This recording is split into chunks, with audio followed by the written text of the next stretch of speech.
اور ایک ہاتھ کوہنی تک یہ 18 انچ کا ہوتا ہے. یعنی تم میری طرف 9 انچ آؤ، میں تمہاری طرف 18 انچ آؤں گا. مطلب یہ نہیں ہے کہ اللہ تعالیٰ ناپ کے آتے ہیں. حضرت تھانوی رحمۃ اللہ علیہ نے بڑی عجیب مثال سے سمجھایا. اللہ تعالیٰ آگے فرماتے ہیں من اقترب الیہ ذراعا اقتربت الیہ باعا. جو میری طرف ایک ہاتھ بڑھتا ہے میں اس کی طرف 2 ہاتھ کے برابر آگے بڑھتا ہوں، اور جو میری طرف چل کے آتا ہے میں اس کی طرف دوڑ کے آتا ہوں. حضرت تھانوی رحمۃ اللہ علیہ نے ایک مثال سے یہ پوری بات سمجھا دی ہے.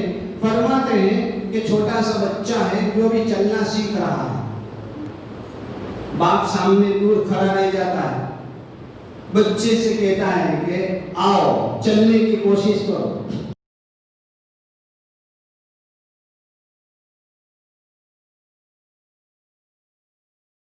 لیکن اگر بچہ اسی جگہ کھڑا رہے گا اور آگے بڑھنے کی کوشش نہیں کرے گا تو باپ میں اور اس کے درمیان میں دوری برقرار رہے گی. لیکن اگر بچہ ایک قدم بڑھتا ہے لیکن چونکہ چلنا نہیں سیکھا، پاؤں اس کے لڑکھڑاتے ہیں، ڈگمگاتے ہیں، بچے نے ایک قدم بڑھایا، گرنے لگ گیا بیلنس نہ بنانے کی وجہ سے، تو باپ توڑا بھاگا چلا آتا ہے اور بچے کو گرنے سے بچا لیتا ہے.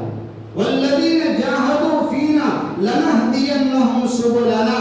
ذرا ہمارے راستے کی طرف محنت اور کوشش تو کرو، ایک قدم بڑھاؤ. اللہ تعالیٰ فرماتے ہیں کہ میں تمہیں میرے راستے کے اوپر تمہاری گردن پکڑ کر چلاؤں گا، میں تمہارا ہاتھ پکڑ کر منزل مقصود تک پہنچا دوں گا. ذرا قدم بڑھا کر تو دکھاؤ. انبیاء کرام کی سیرت کا ہم مطالعہ کرتے ہیں تو ہمیں وہاں ایک عجیب بات نظر آتی ہے کہ انبیاء کرام سے اللہ تعالیٰ نے معجزات صادر فرمائے. آپ صلی اللہ علیہ وسلم نے حضرت جابر کو حکم دیا تو چند لوگوں کا کھانا پورے لشکر کے لیے کافی ہو گیا. پانی نہیں تھا، ایک چشمہ ملا، نبی کریم صلی اللہ علیہ وسلم نے اپنے ہاتھ مبارک اس کے اندر ڈبویا، وہ تھوڑا سا پانی پورے لشکر کے لیے کافی ہو گیا. ان معجزات میں اگر ہم غور کرتے ہیں تو ہمیں ایک بات بڑی عجیب نظر آتی ہے کہ اللہ تعالیٰ جو ہیں انبیاء کرام کے ہاتھوں سے جو معجزے صادر فرماتے ہیں تو اس کے اندر نبیوں کا کوئی نہ کوئی عمل دخل ضرور ہوتا. غزوہ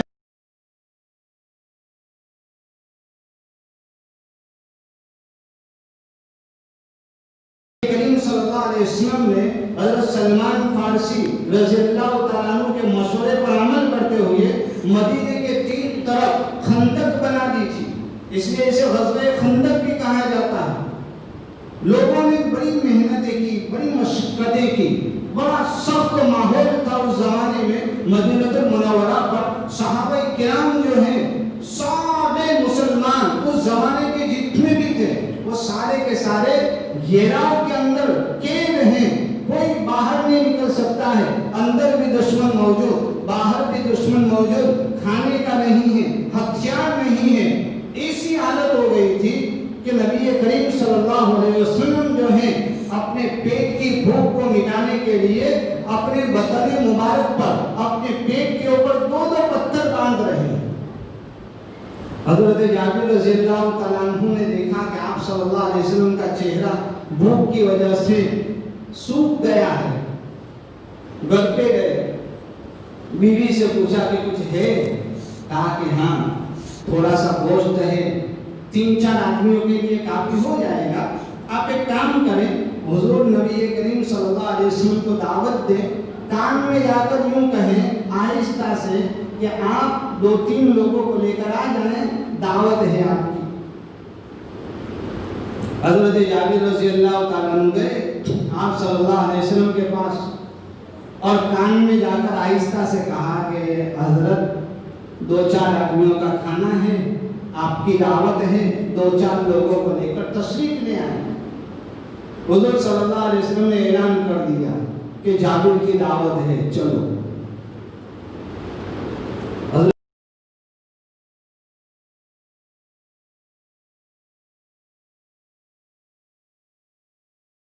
علیہ وسلم سے کہا آہستہ سے کہ آپ 2-4 لوگوں کو لے کر آ جائیں، لیکن آپ صلی اللہ علیہ وسلم نے تو پورے لشکر کو بلا لیا۔ تو بیوی جو ہے غصے میں آ گئی، بیکر تو ایسا نہیں، تو ویسا ہوتا ہے۔ بیویاں پہلے جذبات میں آتی ہیں، پھر دماغ سے سوچتی ہیں۔ اللہ تعالیٰ ہمیں توفیق دے کہ ہم پہلے دماغ سے سوچیں، پھر زبان کو حرکت دیں۔ پہلے تو غصے میں آ گئے، لیکن تھی وہ صحابیہ۔ حضرت جابر رضی اللہ تعالیٰ عنہ سے پوچھنے لگے، آپ نے تو آہستہ ہی کہا ہوگا؟ کہا کہ ہاں میں نے تو آہستہ سے کہا تھا۔ کہا کہ اب یہ تو حضور کا اور اللہ کا معاملہ ہے، ہمیں کوئی ٹینشن نہیں ہے۔ آپ صلی اللہ علیہ وسلم نے جب پورے لشکر کو دعوت دے دی ہے تو یہ ان کا مسئلہ ہے، ہماری کوئی ذمہ داری نہیں ہے۔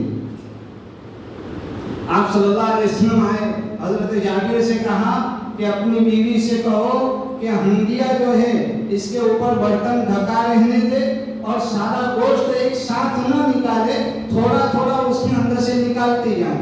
چولہا جلے رہنے دینا ہے، گرم ہوتے رہنے دینا ہے، برتن کو کھولنا نہیں ہے، اور چمچ ہلاتے ہلاتے آپ نکالتے جائیں۔ یہاں روٹیاں پک رہی ہیں، وہاں سالن برتنوں میں منتقل ہو رہا ہے۔ پورے کے پورے لشکر نے بوٹی شوربے اور روٹی کے ساتھ جم کر کھانا کھایا، اور اللہ تعالیٰ نے ایک ہانڈی کے اندر سے پورے لشکر کا پیٹ بھر دیا۔ سب جب فارغ ہو گئے تو دیکھا کہ ہانڈی میں گوشت بھی اتنا ہی ہے اور آٹا جتنا گوندھ کے رکھا تھا اتنا ہی بچا ہوا ہے۔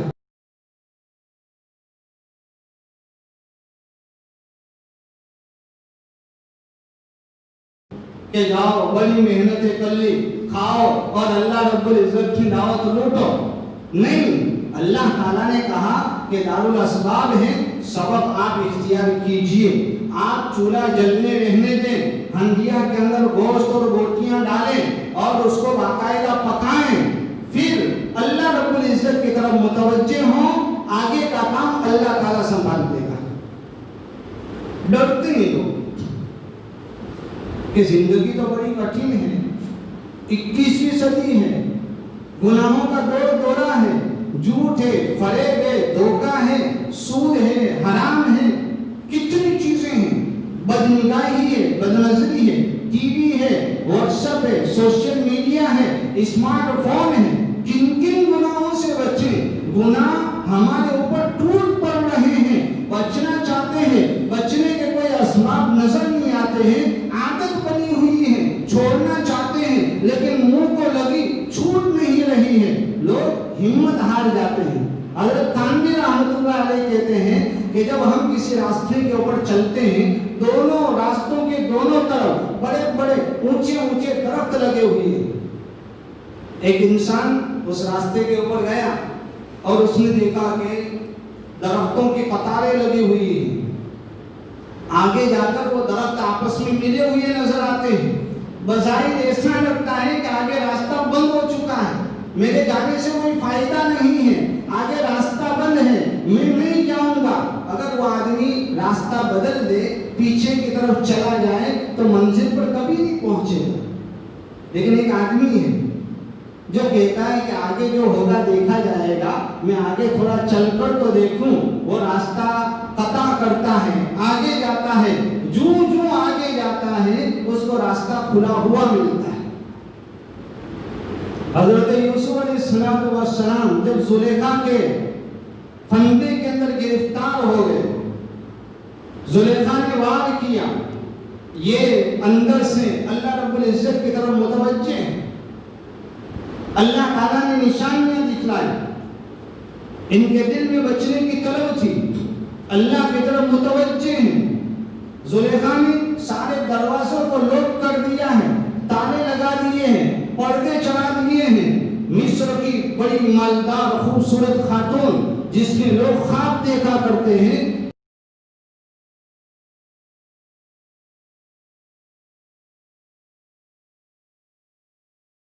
گڑی کے لیے بھی دل میں ایسا کوئی وسوسہ نہیں آیا، لیکن جب زلیخا نے حملہ بولا، جب زلیخا نے ان کی طرف متوجہ ہونے کا ارادہ کیا تو حضرت یوسف علیہ السلام نے دیکھا کہ دروازے کے اوپر تالے لگے ہوئے ہیں، میں صرف دروازے تک جا سکتا ہوں لیکن دروازے کے آگے تو راستہ بند نظر آتا ہے۔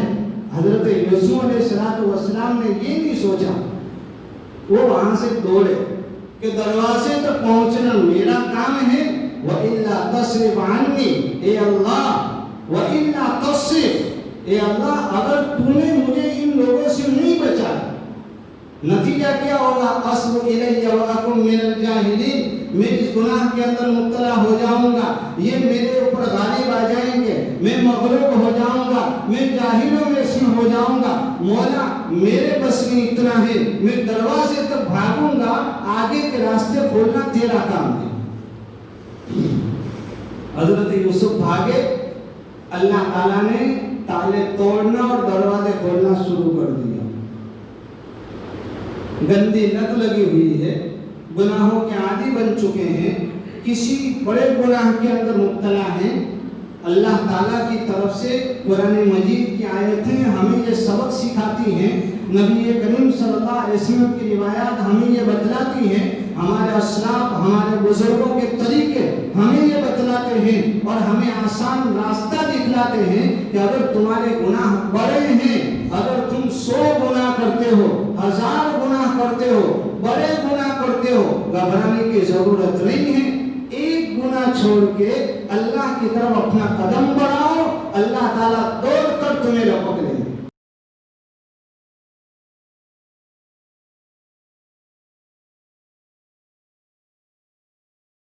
اللہ رب العزت سے دعا کر، ان صلاتی و نسکی و محیای و مماتی للہ رب العالمین، اے اللہ صبح میں میری آنکھ کھلی ہے، میں پورے دن میں بہت سے کام انجام دوں گا، نیکی بھی کروں گا، تیرے راستے کے اندر خرچ بھی کروں گا، مولا جو کچھ بھی کروں گا، میں صبح یہ ارادہ کرتا ہوں، یہ نیت کرتا ہوں کہ جو کچھ کروں گا خالص تجھے سامنے رکھتے ہوئے کروں گا، تیرے لیے کروں گا۔ لیکن مولا اگر نفس اور شیطان کے دباؤ میں آ کر، ماحول کی بندشوں میں گرفتار ہو کر اگر مجھ سے کوئی غلط کام ہو جائے تو مولا تو مجھے معاف فرما دینا، مجھے اس گناہ سے بچا لینا، لیکن اگر میں نہ بچ سکوں تو آخرت کے اندر میرا مواخذہ نہ فرما،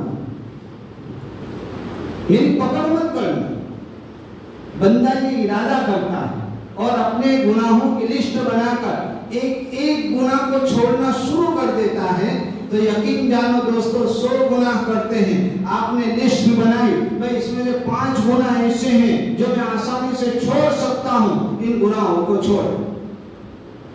آگے 100 گناہوں سے بچنا اللہ تعالیٰ آسان فرمائیں گے، ہم کوشش کرتے ہی نہیں، ہم کیا سمجھتے ہیں کہ اللہ والے آئیں گے ہمارے پر نظر ڈالیں گے اور میری کایا پلٹ جائے گی، میں تو اللہ کا ولی بن جاؤں گا۔ آپ صلی اللہ علیہ وسلم قیامت کے دن خاص مجھے بلا کر جنت میں داخل کریں گے، کیوں؟ اس لیے کہ میرے تو سرخاب کے پر لگے ہوئے ہیں، میں تو ایک مسلمان گھرانے میں پیدا ہوا ہوں، میرا نام مسلمان، میرے ابا مسلمان، میں تو محمد رسول اللہ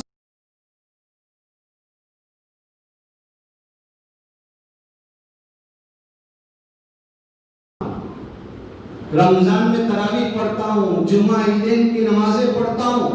آپ جتنے بھی ظاہری اعمال کر لیں اور چھوٹے موٹی نیکیوں کے اندر ہم لگ جائیں اور مسلمان سماج اور معاشرے میں ہم رہتے ہوں، دوستوں یقین جانو جنت کے لیے اور مسلمان ہونے کے لیے اور مومن ہونے کے لیے اتنا کافی نہیں ہے۔ قل ان كان آباؤكم وأبناؤكم وأزواجكم وعشيرة وأخواتكم وعشيرتكم وأموال اقترفتموها وتجارة تخشون كسادها ومساكن ترضونها۔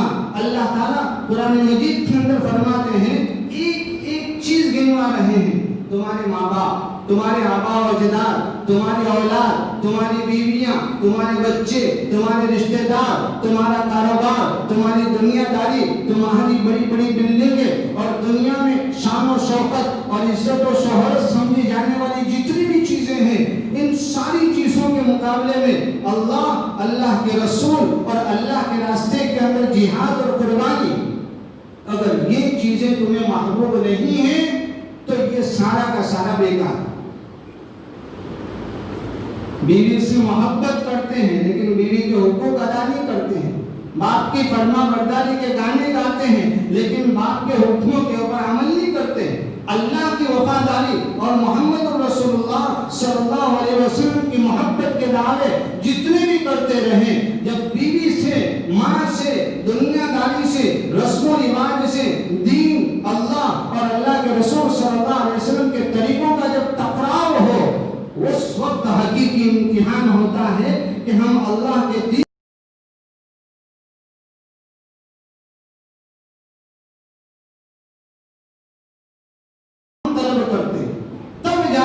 جائے گا۔ اگر ہم اس وقت صحیح معنی میں اپنے آپ کو بچاتے ہیں تو انشاءاللہ تعالی اللہ تعالی ہماری چھوٹی سی کوشش کا بدلہ یہ دے گا کہ ہماری زندگیوں کے اندر انقلاب آ جائے گا۔